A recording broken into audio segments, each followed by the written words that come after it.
दोस्तों, महिला हो या पुरुष, दोनों ही रात में इन 4 अंगों पर तेल जरूर लगाना।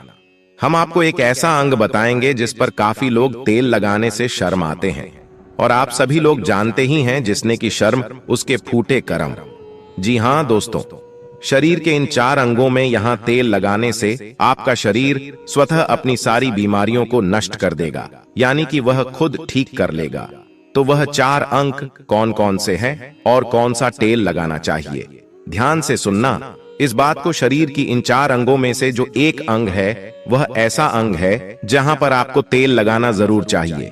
आप सभी लोगों ने सुना होगा जिसने की शर्म उसके फूटे करम। यह बात बिल्कुल सही है, आपको बिल्कुल भी शर्म नहीं करना है। जो लोग इस वीडियो को छोड़कर जाना चाहते हैं वह अभी ही चले जाए, क्योंकि यह जानकारी बहुत ही महत्वपूर्ण और लाभकारी है। हो सके तो सारे काम छोड़कर आज अपने शरीर के लिए इस वीडियो को ध्यान से सुन लेना, महिला हो या पुरुष हो। बस इन 4 अंगों में तेल लगाने से आपकी थकान कम हो जाएगी और दोस्तों, आपको पूरी रात अच्छी नींद आएगी। यह जो हम 4 अंक आपको बताने जा रहे हैं, महिला और पुरुष दोनों को ही इन 4 अंकों में तेल लगाना है। कोई भी महिला या पुरुष जो आज हम आपको बताने जा रहे हैं, हमारी बातों को हल्के में मत लेना। काफी बार क्या होता है, महिलाएं काफी ज्यादा थकान महसूस करती हैं। ऐसे में इन 4 अंगों पर तेल लगाना शुरू कर दिया तो आपकी थकावट दिनों दिन कम होती चली जाएगी। आज दोस्तों हम आपको जो बताने जा रहे हैं, 4 अंगों में से एक अंग जहां पर आपको जरूर से जरूर तेल लगाना है, उसको बिल्कुल भी नहीं छोड़ना है। और इसीलिए उस अंग को बिल्कुल नहीं छोड़ना है, क्योंकि वहां से 72,000 नाड़ियां निकलती हैं और वहीं से ही रोग की शुरुआत होती है। अगर हम उसको बैलेंस कर लेंगे तो हमेशा हम स्वस्थ रहेंगे। इसलिए आपको बिल्कुल भी शर्म नहीं करनी है। 4 अंकों में से इस अंक के ऊपर भी तेल लगाना है, सरसों का। और अभी हम आगे वीडियो में बताएंगे वह कौन सा अंग है। और दोस्तों, 4 अंकों में से एक अंग ऐसा है जहां से हमारा पूरा शरीर चलता है, और यह वाला अंग महिला और पुरुष में दोनों में ही पाया जाता है। यह वाला अंग बहुत ही महत्वपूर्ण होता है हमारे जीवन में, और यदि इन 4 अंगों में से इस पर आप रात को सोने से पहले तेल लगा लेते हो तो यकीनन आपको अपनी लाइफ में बहुत फायदा मिलेगा। आपकी रात कभी भी खराब नहीं होगी और आपको थकावट भी बिल्कुल महसूस नहीं होगी। बस तेल लगाने में बिल्कुल भी कमी मत करना। अब यहां पर कुछ लोग ऐसे होंगे जो हमारी बातों को हल्के में लेंगे, क्योंकि उन्हें आयुर्वेद की नॉलेज नहीं है, उन्हें ज्ञान नहीं है। इसलिए जो हम आपको बताने जा रहे हैं, शरीर के इन अंगों में आपके बिना शर्म किया तेल जरूर लगाना है।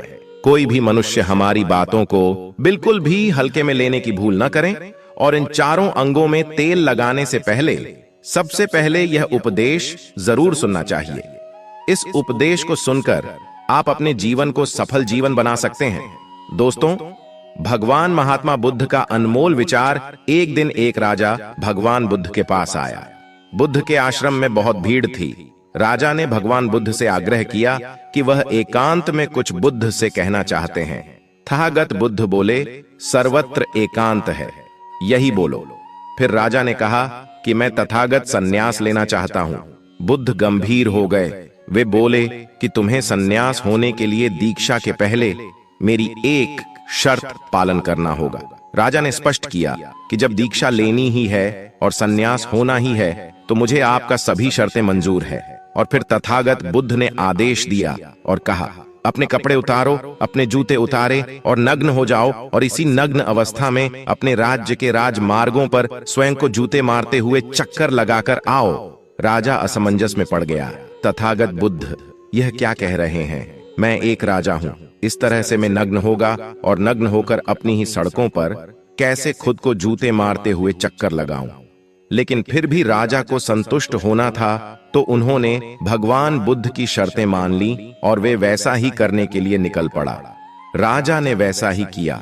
वह नग्न होकर स्वयं को जूते मारते हुए राजधानी की सड़कों पर दौड़ने लगा।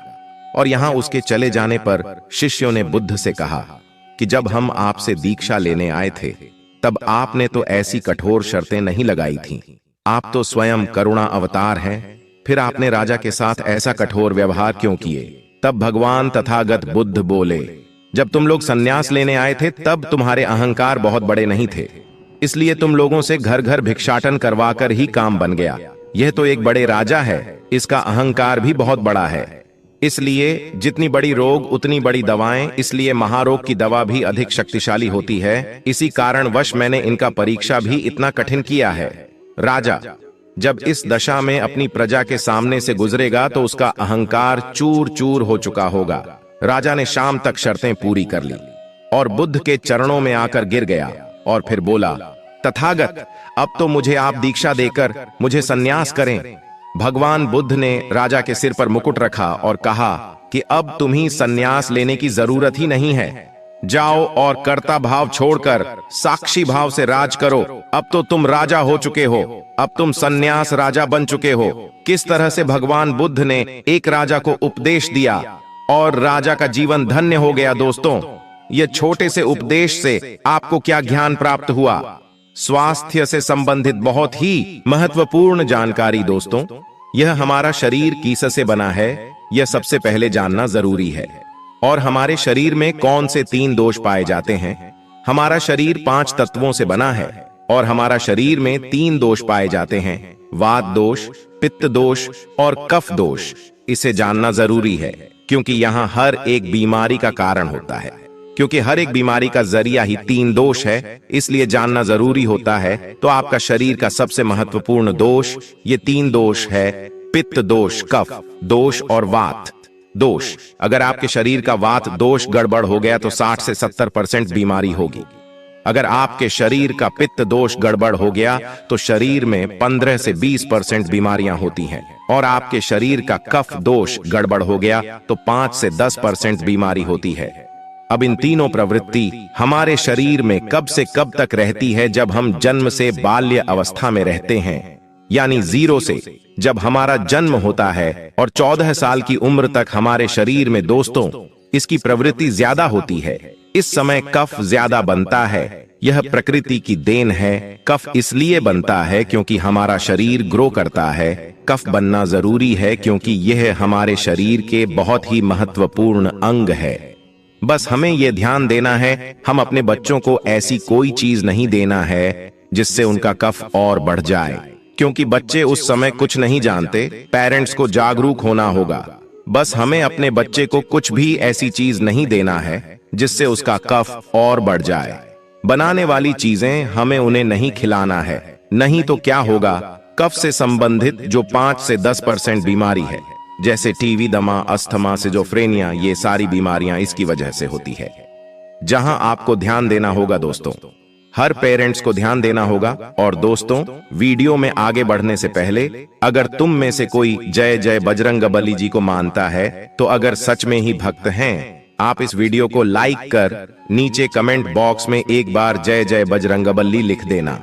बजरंगबली जी, जो भी भक्त कमेंट बॉक्स में जय जय बजरंगबली लिखता है तो उसके मन में जो भी मनोकामना है वह पूरी कर देना। दोस्तों, इसके बाद हम आगे वाली अवस्था में आते हैं। बाल्य अवस्था से युवा अवस्था। युवा अवस्था हमारा कब से कब होता है? जब हम 15 साल से 60 साल के बीच में होते हैं। दोस्तों, इस समय हमारा युवावस्था होता है। इस समय हमारे शरीर में पित्त प्रवृत्ति सबसे ज्यादा होता है, सबसे ज्यादा पित्त बनता है। इसलिए हमें यह ध्यान देना होगा कि हम ऐसी कोई वस्तु न खाएं जिससे हमारा पित्त बढ़ जाए। अगर हमारे शरीर में पित्त बढ़ जाएगा तो दोस्तों हमारे शरीर में 15 से 20% बीमारियां, गंभीर बीमारियां होती हैं। इसके बाद हमारा आता है वृद्धावस्था। 60 साल की उम्र हमारा वृद्धावस्था होता है। इस समय हमारे शरीर में वात बढ़ता है और वात से संबंधित 60 से 70% बीमारियां हमारे शरीर में होती हैं। तो आपको ऐसी कोई चीज नहीं खाना है जिससे वात रोग बढ़े। तो दोस्तों, यहां आप समझ गए कि आपके शरीर में 3 दोष का क्या रोल है। इसलिए इन 3 दोष संबंधित जो भी जानकारी जहां से मिले, जैसे मिले, उसे हासिल कर लीजिए और हासिल करके अपने जीवन में उतारें। कारण को हटा दीजिए और इन 3 देशों में क्या खाना है, क्या नहीं खाना है, इसका हमेशा ध्यान रखना है। इस दोष को बढ़ाने वाले चीजें कभी मत खाएगा। अब 3 दोष के बारे में जान गए। अब यह जानिए, आपका शरीर 5 तत्वों से बना है और इन 5 तत्वों में प्रोटीन, विटामिन, सारे तत्व आते हैं। अब इस 5 तत्वों में और 3 दोषियों में जो भी कमी आती है तभी आपका शरीर बीमार होता है, अन्यथा आपका शरीर बीमार नहीं होता। अब आप समझ गए आपका शरीर बीमार होने का क्या कारण है। जैसे कुछ लोग रोते हैं दोस्तों, भगवान ने हमें यह कष्ट दे दिया, भगवान ने हमें यह बीमारी दे दिया, हमें गैस्ट्रिक अल्सर हो गया, हमें थायराइड, ब्लड प्रेशर, शुगर हो गया। क्यों हो गया? भगवान ने नहीं दिया, आपने खुद पाला है। जब आपको प्रकृति कहता है कि खाना खाने का नियम पालन करिए, पानी पीने का नियम पालन करें, इस प्रकृति का नियम पालन करिए, तो आप क्यों नहीं कर रहे हैं? जबकि हमारा शरीर उसी तत्व से बना है, प्राकृतिक तत्वों से ही तो बना है। हमारा शरीर भी पानी से ही तो बना है, खाने से ही तो बना है, पोषक तत्वों से ही तो बना है। ये सारे नियम का आपको पालन करना होगा। अब जब यह हमारा पित्त दोष कह रहा है कि यह चीज नहीं खाइए, पित्त और बढ़ेगा, तो आप उसे क्यों खाते हैं? पिज्जा, बर्गर आप क्यों खाते हैं? चाय आप क्यों पीते हैं? चीनी आप क्यों खाते हैं? जब आप ये सारी चीजें खा रहे हैं तो आपके पेट में एसिडिटी बनेगा, आपके पाचन तंत्र बीमार पड़ेगा। तो जब आपका पाचन तंत्र बीमार होगा तो कुल तमाम बीमारियां आपको आएगी। ये तो आप खुद कर रहे हो ना, ब्रह्मांड नहीं दे रहा है, भगवान नहीं कर रहा है, आप इसे खुद जाने अनजाने में कर रहे हैं। हम अपने मन को, अपनी जीभ को कंट्रोल नहीं कर पा रहे हैं। तो दोस्तों, ये सारी चीजें आप छोड़ दीजिए। अब दोस्तों बात करते हैं हमारे शरीर में तेल कौन सा लगाना चाहिए, कहां पर लगाना चाहिए, उस पर जानते हैं। समझ गए आपका शरीर निर्माण कैसे होता है? इसे सुरक्षा करना आपके हाथ में है। इसकी सुरक्षा आप खुद करिए। शरीर की 4 महत्वपूर्ण अंग है जिससे आपके शरीर की सारी नसें जुड़ी हुई हैं। दोस्तों, पहला पैर का तलवा, दूसरा है आपकी नाक और तीसरा है नाभि, चौथा है आपका सिर। ये 4 सबसे महत्वपूर्ण अंग है और इन चारों जगह पर आपको तेल लगाना है। दोस्तों, बस यह ध्यान देना है कि आपको कब लगाना है और कैसे लगाना है, बस ये ध्यान देना है। रोज सुबह जो मॉर्निंग वॉक करता है नंगे पैर जमीन पर या फिर हरी घास पर, तो उसकी आंखों की रोशनी कभी कम नहीं होती। इसलिए आपको पैर के तालू में शुद्ध तेल लगाना है।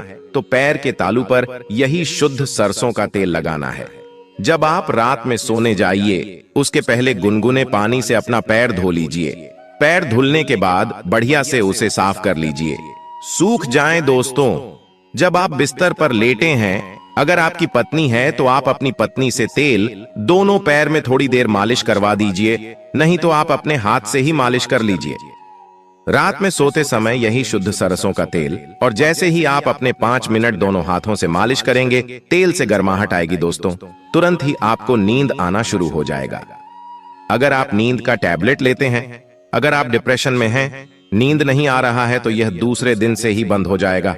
आपको नींद की कभी टैबलेट की जरूरत ही नहीं पड़ेगी। आपका पागलपन दूर हो जाएगा। याददाश्त बहुत तेज होती है, दिमाग से संबंधित सारी समस्याएं खत्म, और एक ही बार में आप 10 बजे सो रहे हैं, 4 बजे से पहले आपकी नींद नहीं खुलेगी। इतनी बढ़िया नींद आती है। तो पैर के तालू में तेल लगाने से आपके पाचन तंत्र मजबूत होता है, याददाश्त तेज होती है, भूख लगती है, शरीर में शक्ति मिलती है, ऊर्जा मिलता है, यानी कि शरीर की सारी पोषक तत्वों की आपूर्ति कर देता है। दूसरा स्थान है नाभि, जो कि आपके शरीर का सबसे महत्वपूर्ण अंग है। दोस्तों, नाभि के पीछे एक त्रिकुटी ग्रंथि पाए जाते हैं, और इसी ग्रंथि से शरीर की सारी नसें जुड़ी हुई होती है, और यह शरीर की सबसे शक्तिशाली ग्रंथि होती है, सबसे शक्तिशाली होती है। इसीलिए नाभि में तेल लगाना चाहिए। आप देखते होंगे जब घर में बच्चा होता है, सबसे छोटा सा बच्चा जन्म होता है और माताएं तेल की मालिश करती थीं। अब तो यह जमाना उठ गया है। पहले माताएं 8-10 बार दिन में तेल की मालिश करती थीं। हम लोग बच्चों को देखते थे, हमारी माता जी जो भाई के बच्चे होते थे, यानी कि पोता को 4 बार दूसरी टाइम यानी कि 7 से 8 बार तेल की मालिश करती थी। दोस्तों, कहते थे जितने हम तेल की मालिश करेंगे हड्डियां इनकी मजबूत होगी। दोस्तों, यह आपकी नाभि सबसे शक्तिशाली शरीर के हिस्सा है। इस नाभि में उस समय जब माताएं तेल की मालिश करती थीं, तो उनकी नाभि को फूंक मारती थी। फूंक मारने के बाद उसमें तेल लगाती थी, साफ करती थी। तो दोस्तों, आपको नाभि में तेल लगाना है। कि किसका तेल लगाना है? शुद्ध सरसों का तेल लेना है, और रात में सोते समय आपको नाभि में तेल लगाना है। जब आप नाभि में तेल लगाते हैं तो उसके फायदे कितने हैं आप जानकर चौंक जाएंगे। दोस्तों, आपको बढ़िया से नींद आएगी, दिमाग से संबंधी कोई समस्या नहीं होगी, आपका पाचन तंत्र एकदम स्ट्रांग बना रहेगा, आपका पाचन तंत्र स्ट्रांग रहेगा, आपको भूख बढ़िया सी लगेगी, आपके शरीर के सारे दर्द दूर हो जाएंगे, आपकी आंखों की रोशनी बढ़ जाती है, यानी कि शरीर के हर एक पार्ट के लिए फायदेमंद है। अब आपको नाक में क्या करना है? नाक में अगर आपको शुद्ध अगर देसी गाय का घी मिल जाए, शुद्ध देसी किसी कंपनी का नहीं चाहिए, शुद्ध देसी गाय का घी 1 बूंद नाक में और 1 बूंद नाक में, दोनों नाक में 1-1 बूंद डालना है, दोनों नाक में 1-1 बूंद रोज डालें। इसके इतने सारे बेनिफिट्स है, वह बेनिफिट्स मैं यहां पर गिनाते गिनाते थक जाऊंगा। दोस्तों, आपका पागलपन दूर हो जाएगा। किसी के अंदर पागलपन है, पागलपन की दवा चल रही है, तो दोस्तों 3 से 4 महीने के अंदर पागलपन की दवा बंद हो जाएगी। आपके कान के पर्दे में छेद है, तो कान के पर्दे का छेद बिना ऑपरेशन के ठीक हो जाएगा, सिर्फ 3 से 4 महीने में। बाकी कोई दवा ऐसे नहीं बनी जो आपको ठीक कर दे। आपको नींद की समस्या है, नींद की समस्या दूर हो जाएगी। याददाश्त कमजोर है, याददाश्त आपकी तेज हो जाएगी। शरीर में कमजोरी है, शरीर की कमजोरी दूर हो जाएगी। जुकाम आपको कभी पूरे भविष्य में नहीं होगा। जुकाम, सर्दी, खांसी, नाक से संबंधित जितने भी बीमारी है आपको नहीं होगा। अब एक बात और है, जहां से आपका शरीर पूरा ब्रेन जुड़ा हुआ है, आपको अपने सर में सरसों का शुद्ध किसी कंपनी का आप मत लीजिए। ये शुद्ध सरसों का तेल आप अपने सर में लगाइए। जैसे ये शुद्ध सरसों का तेल आप अपने सर आसानी से इसे थपथपा पाएंगे। दोस्तों, नींद आना आपको शुरू हो जाएगी, तो आप खुद देखिए नींद लाने में कितने रोल है। तो दोस्तों, आपको सिर में तेल लगाने से सोते समय कितने सारे प्रॉफिट है। आपका जो बाल है, बाल पक रहा होगा वो भी रुक जाएगा। आपको नींद बढ़िया से आएगी, इतनी बढ़िया से आएगी कि क्या बताएं। दिमाग की याददाश्त पावरफुल होगी, शरीर की शक्ति बढ़ेगी, शरीर की कमजोरी दूर हो जाएगी, आपका पाचन तंत्र मजबूत हो जाएगा, यानी कि शरीर की सारी शक्तियां आपको मिलेंगी। दोस्तों, ये 4 अंगों पर यह तेल आप जरूर लगाएं या देसी घी आप नाक में डालें। यह प्रक्रिया आप अपना लीजिए, आपका शरीर स्वस्थ और निरोग हो जाएगा। जैसे हमने कहा कि यह हमारा शरीर है, हमारा शरीर हमारे ऊपर डिपेंड है। तो दोस्तों, अभी तक हमने आपको जो भी बात बताई है, वह बात बहुत ही ज्यादा हमारे शरीर के लिए लाभदायक है। हो सके तो दोस्तों, जल्द से जल्द हमने जो आपको बात बताई है उसे फॉलो करें, निश्चित रूप से आपको लाभ मिलेगा। स्वस्थ रहे, सुरक्षित रहे। धन्यवाद।